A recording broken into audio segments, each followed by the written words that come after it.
pão nosso de cada dia dá-nos hoje. É o tema da nossa mensagem de hoje pela manhã. Obrigado, meu velho. Pão nosso de cada dia dá-nos hoje. Nós vamos ler um texto que eu já li essa manhã, Êxodo capítulo 16, do 11 até o 21, ou até o 24. A partir do verso 11, o texto diz assim: E o Senhor disse a Moisés: Ouvi as queixas dos israelitas. Respondeu-lhes que ao pôr do sol vocês comerão carne, e ao amanhecer se fartarão de pão. Assim saberão que eu sou o Senhor, o seu Deus. No final da tarde apareceram codornizes que cobriram o lugar onde estavam acampados. Ao amanhecer havia uma camada de orvalho ao redor do acampamento. E depois que o orvalho secou, flocos finos, semelhantes à geada, estavam sobre a superfície do deserto. E quando os israelitas viram aquilo, começaram a perguntar uns aos outros: Que é isso? Pois não sabiam do que se tratava. Disse-lhe Moisés: Este é o pão que o Senhor deu a vocês para comer. Assim ordenou o Senhor: Cada chefe de família recolha quanto precisar, um jarro para cada pessoa da sua tenda. Os israelitas fizeram como lhes fora dito. Alguns recolheram mais, outros menos. Quando mediram com o jarro que tinham recolhido, muito não teve demais, e não faltou ao que tinha recolhido. Cada um recolheu quanto precisava. Ninguém deve guardar nada para a manhã seguinte, ordenou-lhe Moisés. Todavia, alguns deles não deram atenção a Moisés e guardaram um pouco até a manhã seguinte. Mas aquilo criou bicho e começou a cheirar mal. Por isso Moisés irou-se contra eles. Cada manhã todos recolhiam quanto precisavam, pois quando o sol esquentava, aquilo se derretia. No sexto dia recolheram o dobro, 2 jarros para cada pessoa. E os líderes da comunidade foram contar isso a Moisés, que explicou: Foi isto que o Senhor ordenou. Amanhã será dia de descanso, sábado consagrado ao Senhor. Assim, e cozinhem o que quiserem, guardem o que sobrar até a manhã seguinte. E eles o guardaram até a manhã seguinte, como Moisés tinha ordenado. E não cheirou mal, nem criou bicho. Comam-no hoje, disse Moisés, pois hoje é sábado do Senhor. Hoje vocês não o encontrarão no terreno. Durante 6 dias vocês podem recolhê-lo, mas no 7º dia, no sábado, nada acharão. Senhor, abre os nossos olhos para perceber quão profunda é a oração do Pai Nosso, como a gente já tem visto. Porque ela não é uma oração para simples repetição, ela é uma oração de ensino, de um modelo de como nós não só temos que orar, mas temos que agir, e que a Tua bênção nos alcance, que essas reflexões que temos feito possam nos levar para mais perto de Ti. Escuta o clamor que fazemos em nome de Cristo. Amém e amém. Sempre tenho começado com teologia, mas hoje eu queria começar com algumas histórias. Um amigo, pastor, ele foi pastor na Igreja Cristã Evangélica Central de São José dos Campos, um dos pastores, na época do pastor João Arantes. Vou poupar o nome. O pastor João Arantes é muito conhecido na cidade de São José dos Campos. Tendo ele e a esposa ficado desempregados, foram morar na sala de escola dominical da igreja. O pastor João Arantes, para mim, sempre um exemplo de muita sensibilidade. E ele arrumou uma briga com a liderança da igreja, porque entre ter uma sala de escola dominical ocupada por uma família necessitada e ter aquela sala fechada a semana toda, ele foi lá e arrumou briga e pôs a família lá. E o trabalho que o pastor João Arantes fez, ele era um dos professores do seminário teológico de onde eu estudei, sempre foi nessa direção, do amor, do serviço. E a Igreja Cristã Evangélica, ela foi marcada pelo ministério do pastor João Arantes. E esse meu amigo pastor foi morar, então, numa sala de escola dominical. Estava lá, e num determinado momento, já haviam acho que 2 ou 3 semanas, eles estavam procurando uma casa, eles queriam sair de lá. Se já não bastasse, tinha acabado tudo que eles tinham como provisão. E o meu amigo pastor disse assim para a esposa dele: eu não sei mais o que fazer. E as esposas, como mais sábias que são, disse: que bom, porque quando a gente não sabe o que fazer, a gente dá espaço para que Deus o faça. E dormiram, e na manhã do dia seguinte, o irmão mais calado da igreja, aquele típico nerd com óculos fundo, que usa camisetas de super-herói. Isso é o típico nerd? Tipo William, só que com óculos. Ele chega com uma Saveiro, um carro desses de...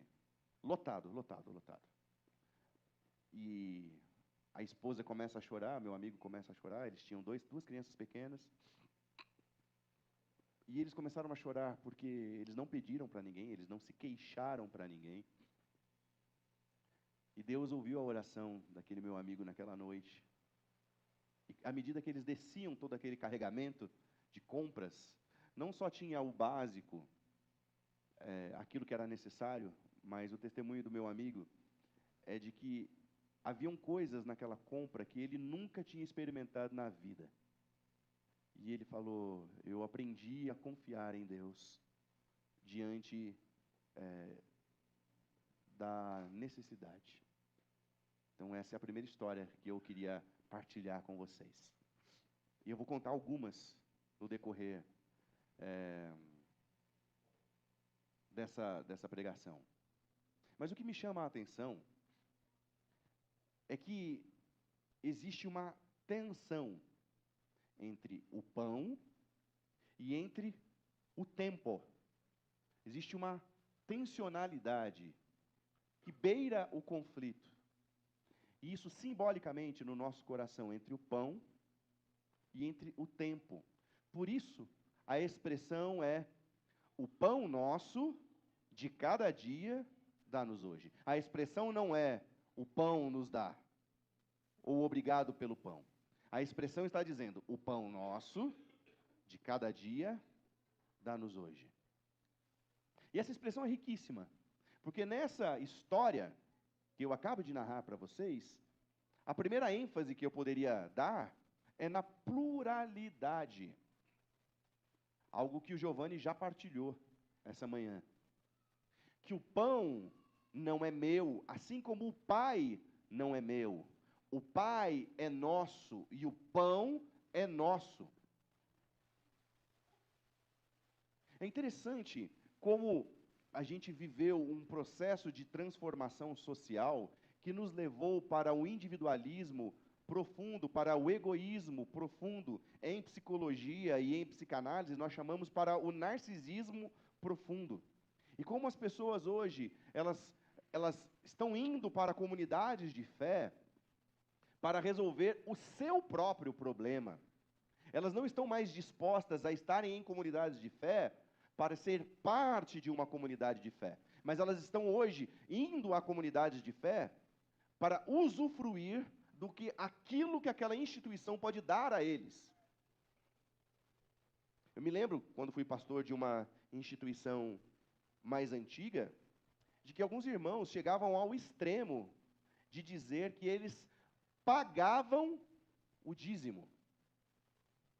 E eu não sei se soa tão estranho para vocês quanto soa para mim. Porque o nível da natureza do egoísmo leva alguém a tão abertamente lançar, porque tem coisas que você pode pensar, mas você esconde. Mas quando você já está no nível de você falar abertamente: eu não estou gostando da pregação do pastor, eu pago o dízimo. Eu não estou gostando do ministério de música, eu pago o dízimo. O que está intrínseco é que você paga e agora tem um direito a usufruir exatamente igual a uma carteirinha de um clube. Eu pago o dízimo. E você paga o dízimo para quem? E eu já quero te dizer, em nome de Jesus, que se você paga o dízimo nessa igreja, eu queria te pedir, em nome de Jesus, para parar de pagar o dízimo. Porque o seu dinheiro não fará falta aqui. Porque o Senhor ama aquele que partilha com alegria. O Senhor conhece a motivação do nosso coração. Então, quero dizer mais uma vez, olha, a gente está com muita dificuldade sim, a gente tem vivido um tempo difícil que o país sim, mas o seu dinheiro não faz falta. E se você paga o dízimo, pare de pagar. Porque esse não é o espírito dessa comunidade de fé. Porque uma pessoa que fala isso, ela não compreendeu do que tipo de fé nós estamos falando. E sobre direitos, eu posso dizer a vocês que o reino de Deus são feitos das pessoas que se esvaziam e abrem mão dos seus direitos. O reino de Deus é sempre isso. Eu me vi tratando questões psicoemocionais no programa Celebrando a Recuperação, e um belo dia eu olhei e falei, nossa, eu estou criando um monstro.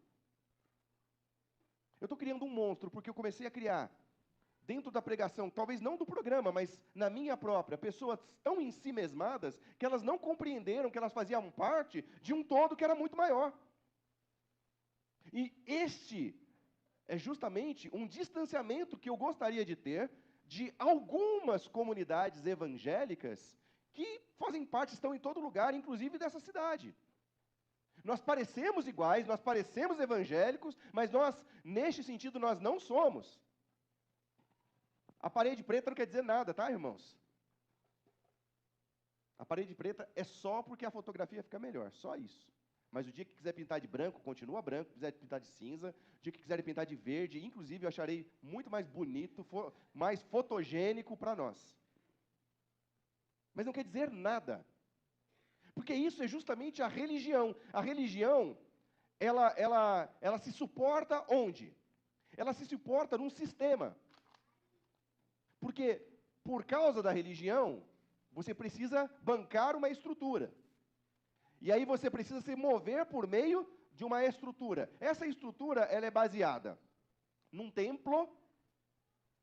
Você está num templo hoje?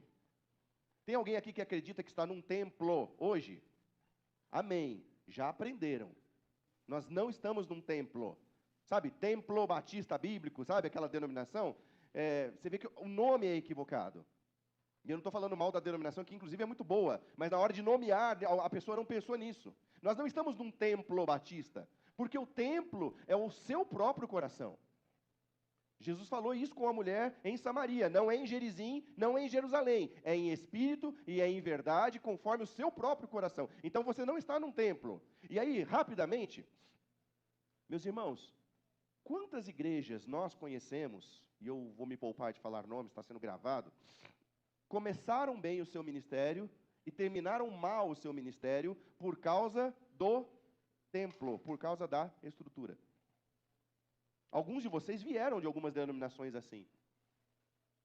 A denominação estava bem até comprarem o canal de televisão. Aí comprou o canal de televisão, começa-se agora um processo de a gente precisa pagar, a gente precisa pagar, a gente precisa pagar, a gente precisa vender, a gente precisa vender, a gente precisa vender. Não é assim? Porque é a estrutura do templo.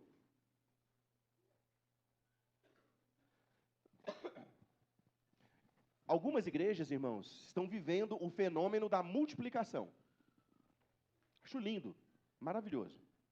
Mas as igrejas que mais vivem o fenômeno da multiplicação são as igrejas que vendem um produto religioso.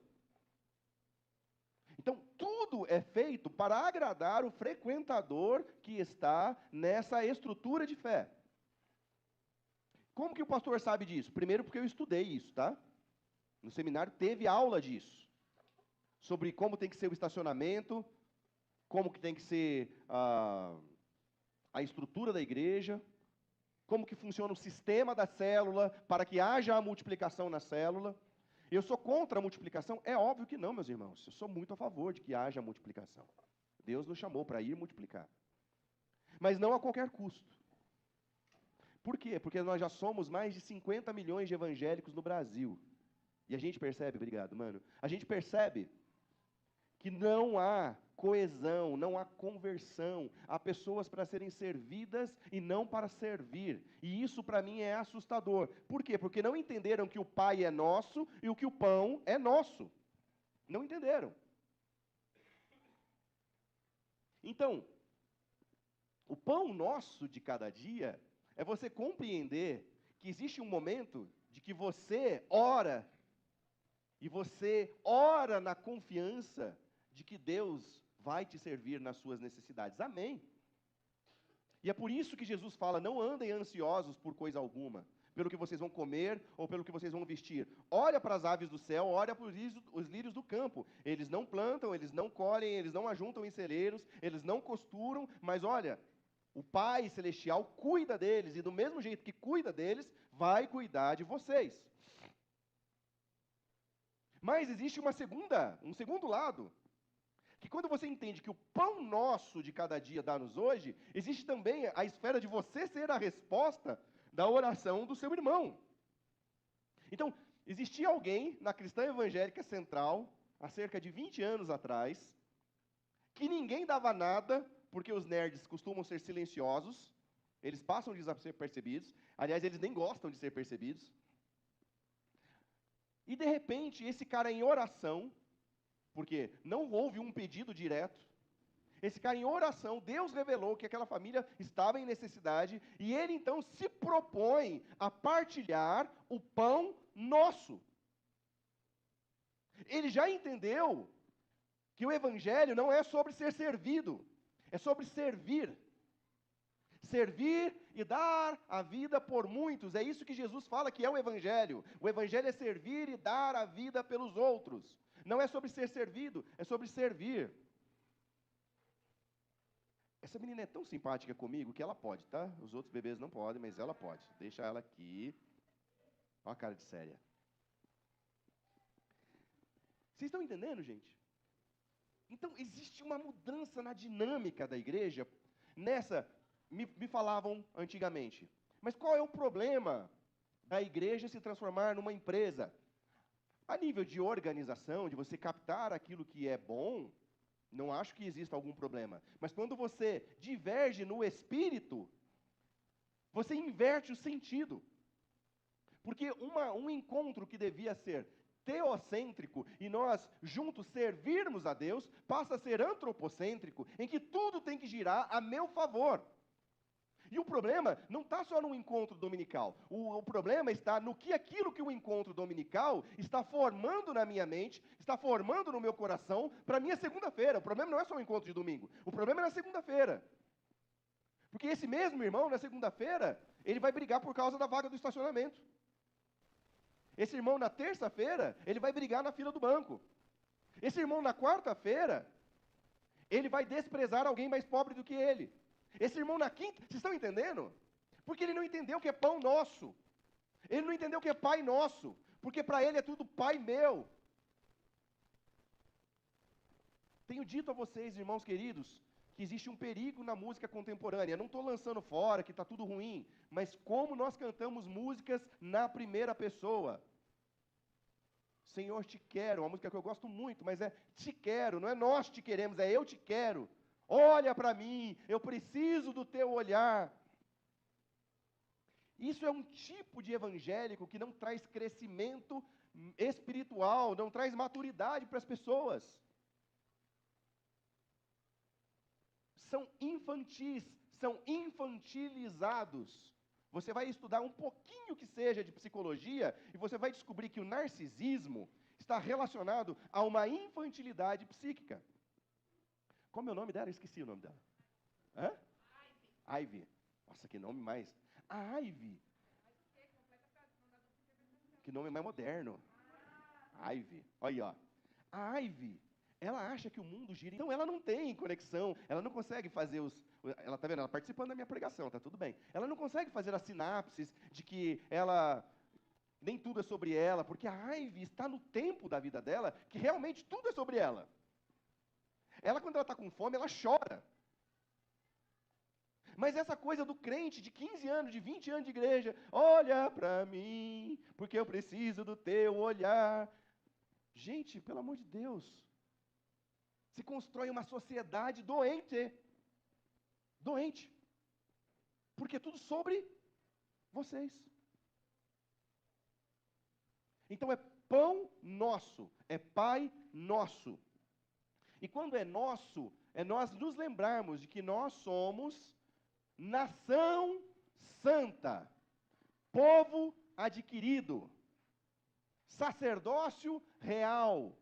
E isto significa que a nível de legado, existia um povo com quem Deus tratava, e este povo se chama Israel. E no Novo Testamento, existe um povo com quem Deus trata, e esse povo se chama igreja. Então existe uma dimensão individual da salvação, é claro que existe. Essa dimensão tem a ver com a sua relação com o Cristo. Mas existe uma dimensão coletiva da salvação. Porque se é nação, não existe nação de um. Quando você ora, venha a nós o teu reino, não existe reino de uma pessoa só. Inclusive, reino traz consigo a ideia de um rei. E esse rei é o Cristo. O rei não é você. O rei não é o seu próprio ventre. Reino de Deus tem a ver com súditos que se submetem à vontade deste rei. Por isso é o reino de Deus. E está próximo o reino de Deus, é permitir que Deus reine em nós. Agora, estou muito consciente que esse discurso, que esse evangelho que eu estou pregando para você, aquele que quer vir após mim, negue-se a si mesmo, tome a sua cruz e siga-me. Ele não é um evangelho que vai tornar essa igreja gigante de um dia para o outro, tá bom? Se você tem alguma expectativa disso, eu já quero te dizer que não vai. Eu já estou frustrando a sua expectativa. Mas, esse evangelho que eu estou ensinando salva o seu casamento. O evangelho que eu estou ensinando faz você se converter ao seu filho e o seu filho se converter a você. Esse evangelho que eu estou ensinando, ele salva a sua vida. Porque a salvação é do pós-morte, mas a salvação começa agora em nós, no nosso próprio coração. Porque eu nunca vi um narcisista feliz de fato. Ele finge ser feliz, mas ele é egoísta o suficiente para não conseguir ser feliz. Porque ele está sempre focado naquilo que falta para ele. Ele quer mais, ele quer mais, ele quer mais, e ele é um saco sem fundo. Bom, vamos lá. Pedi 5. Pão nosso é plural, ele repartiu o pão. Ele repartiu o pão, em Lucas capítulo 3, versículo 11. Tem uma multidão de famintos. Os discípulos falam, e agora, o que a gente faz? Ele responde, dai-lhe vós o de comer, dai-lhe vós mesmos o de comer. E aí é uma coisa espetacular, irmãos. E por que eu falo com tanta segurança que se você paga o dízimo, você pode parar de pagar? Porque tinha lá um menino. O menino tinha 5 pães e 2 peixes. E é uma coisa óbvia. O que são 5 pães e 2 peixes para uma multidão? É óbvio. O que é? Não é nada. 5 pães e 2 peixes não é nada. O que é a oferta da viúva pobre diante dos grandes montantes que eram jogados no templo diante de Jesus? Não é nada. Não é nada na minha mão, na sua mão. Mas quando colocadas diante de Deus, 5 pães e 2 peixes alimentam a multidão inteira. Então, quando a gente entende que é pão nosso, o milagre da multiplicação, ele acontece. E acontece naturalmente, meus irmãos. Eu me lembro de até hoje, da primeira reunião, a gente com as cadeirinhas de praia sentada ali. Era um ridículo engraçado. Mas Deus nunca nos deixou faltar. E eu vou te falar, até para o aluguel, quando faltou, a gente procurou. Começa o seguinte, o dia que a gente foi assinar o contrato desse prédio, que é alugado, foi tudo pela imobiliária. E de repente, quando eu vou assinar o prédio, eu falei, opa! Você, o dono do prédio, era uma antiga ovelha que eu não só tinha cuidado, como tinha casado. Aí, depois de alguns anos, a gente teve algumas dores de barriga e a gente não tinha dinheiro para pagar o aluguel. O que eu fiz? Na maior humildade, falei, olha, a gente não tem dinheiro. Ele falou, diga quanto vocês podem pagar. Tipo, ele não ficou negociando. E sabe qual é a sensação que eu tinha? Eu ainda conversei com algumas pessoas da liderança. Falei assim, se nós escrevemos metade do preço, ele vai aceitar. Então a gente vai tirar o que é justo. que a gente realmente não consegue. Mas se a gente tivesse colocado metade, ele teria aceito metade. Porque Deus cuida de nós. Quando a gente entende que Pai Nosso e Pão Nosso, Deus cuida da gente. E aqui eu estou falando na sua casa, no seu trabalho, na sua família, onde você entender que o maná vem sobre nós. A gente não faz por causa do maná. A gente faz por causa do maná que desceu do céu, que é Jesus, que diz que Ele é o pão da vida, que Ele é o maná. Então é por causa desse maná que a gente faz. Mas quando a gente se coloca diante dele, e o maná vem sobre nós, e ele cuida da gente a cada dia, o pão nosso de cada dia. O texto de Atos dos Apóstolos, a mesma coisa. Olha para o texto de Atos dos Apóstolos. Eles vendiam todas as suas propriedades e espontaneamente entregavam aos pés dos apóstolos. E não havia falta. Eu falei para vocês sobre o princípio da equidade. E esse princípio da equidade está nesse texto, como está em toda a Escritura, está lá em Atos dos Apóstolos. Quando mediram com o jarro, quem tinha recolhido muito não teve demais, e não faltou a quem tinha recolhido pouco. Cada um recolheu quanto precisava. É sobre precisar. A oração de Davi, o Senhor é meu pastor e nada me faltará, não é sobre a gente ter tudo que a gente quer. É sobre a gente ter tudo que a gente precisa. Mas, além de tudo, é sobre Deus ser aquele que nos satisfaz em tudo. Porque se Deus não te satisfazer, você vai ter uma Ferrari e você não vai estar satisfeito com a sua Ferrari. Agora, quando Deus nos satisfaz, o violão pode ser tonante, tocado para a glória de Deus, você está feliz, você está pleno, você está cheio. Aqui para os músicos de plantão, cara, canso de ver. O cara tem um Takamine para tocar 3 acordes. O cara não sabe tocar 3 acordes. Ele compra uma pedaleira para tocar um Takamine e ele só sabe 3 acordes. Por quê? Porque ele não se satisfaz. Ele acha que é o instrumento que vai fazer, ele acha que é a pedaleira que vai fazer. Mas o cara é um insatisfeito da vida. Ele nunca está satisfeito, ele é um saco sem fundo. Por quê? Porque ele não comeu do maná. E nada vai te satisfazer, meus irmãos, nada. Se não for o maná, Jesus, o pão vivo que desceu do céu, se você não comer desse maná, você nunca vai estar satisfeito. Você não vai estar satisfeito com seu marido, você não vai estar satisfeito com sua esposa, você não vai estar satisfeito com seu filho, você não vai estar satisfeito com a sua vida, você não vai estar satisfeito com quanto você ganha. Você nunca vai estar satisfeito. Eu sou o pão da vida. João capítulo 6, versículo 35. Sabe o que é interessante? Na tentação do deserto. Eu preparei muita coisa, gente, vou terminar. Não só de pão viverá o homem, mas de toda a palavra que vem da boca de Deus. Mas a gente é a geração do pão. A gente quer pão e a gente é gente mimada que fala, me dá pão, me dá pão, me dá pão. Pão é o celular, que não pode ser um celular velho, tem que ser o mais novo. Pão é o carro, que não pode ser o mais velho, tem que ser o mais novo. Pão é os likes da rede social. O cara compra seguidor. Pão é o... e aí eu estou dizendo para você, não só de pão viverá o homem, meus irmãos, mas de toda a palavra que vem da boca de Deus. E se você não viver da palavra que vem da boca de Deus, você vai ser um eterno insatisfeito. Queria terminar.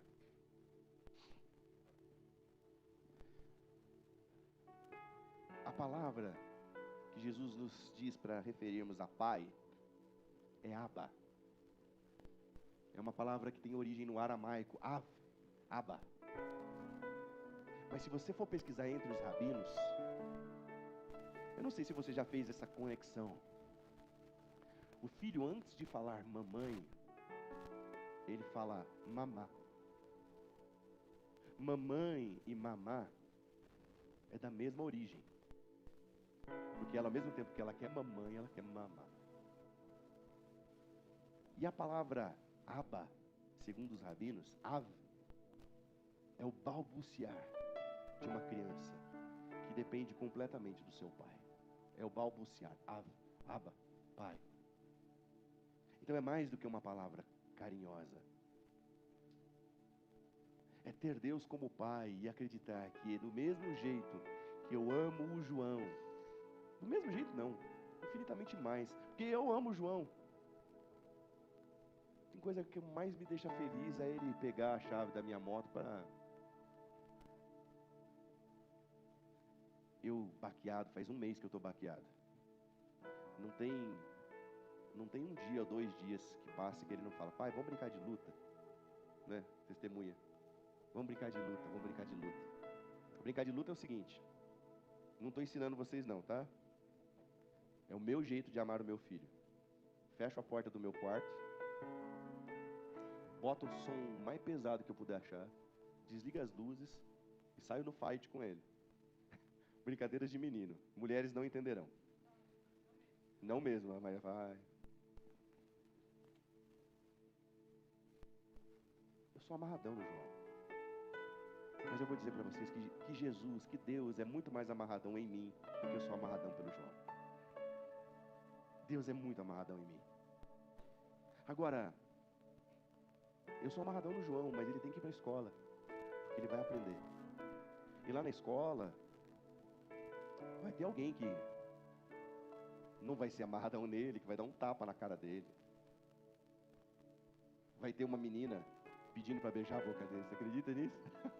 Que loucura, mano. O moleque tem 6 anos. Agora, eu posso colocar o João em casa e não deixar ele sair? Eu posso, mas eu devo? Eu não devo. Porque viver faz parte. E ele está vivo, gente. E você está vivo. Então, o fato de coisas acontecerem com você não é porque Deus não está amarradão em você. É porque tem coisas que Deus vai formando em nós, vai gerando em nós. E que estar vivo faz parte daquilo que Deus está fazendo. Mas Deus nos prometeu que o pão nosso de cada dia Ele daria. O maná diário Ele dá. E a gente vai aprendendo. Paulo fala sobre o espírito de adoção, a quem clamamos: Abba, Pai. Marcos capítulo 14, versículo 36. Fala sobre o Abba, sobre o nosso paizinho. Vou terminar contando uma história. Havia um casal desempregado. Estavam razoavelmente supridos, mas estavam desempregados.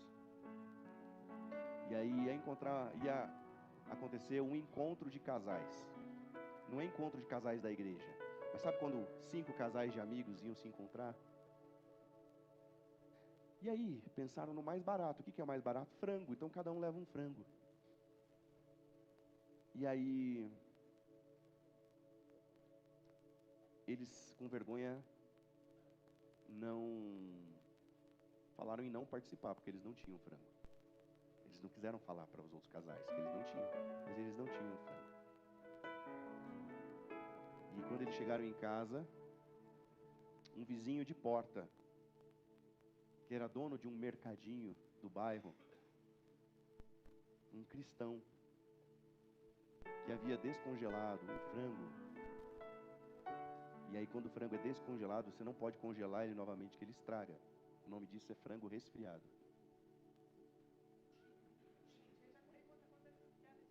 Eu não fiz nenhuma piada, eu só falei que o frango era resfriado. E aí, essa família chegou num encontro de casais com uma caixa imensa de frangos que supriram todas aquelas 5 famílias.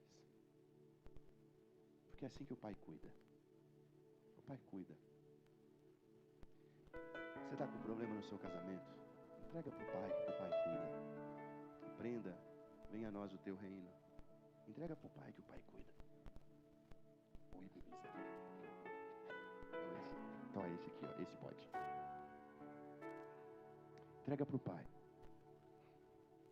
Você está com problema financeiro? Fala para o Pai. O Pai cuida. Você está com, eu não sei, com alguma coisa que é maior do que a sua capacidade de cuidar. Fala, Pai, Abba. Mas nunca se esqueça que o pão é nosso, assim como o Pai é nosso. E que se você viver neste egoísmo maluco que é fundamentado na dinâmica do nosso tempo, nada vai te suprir.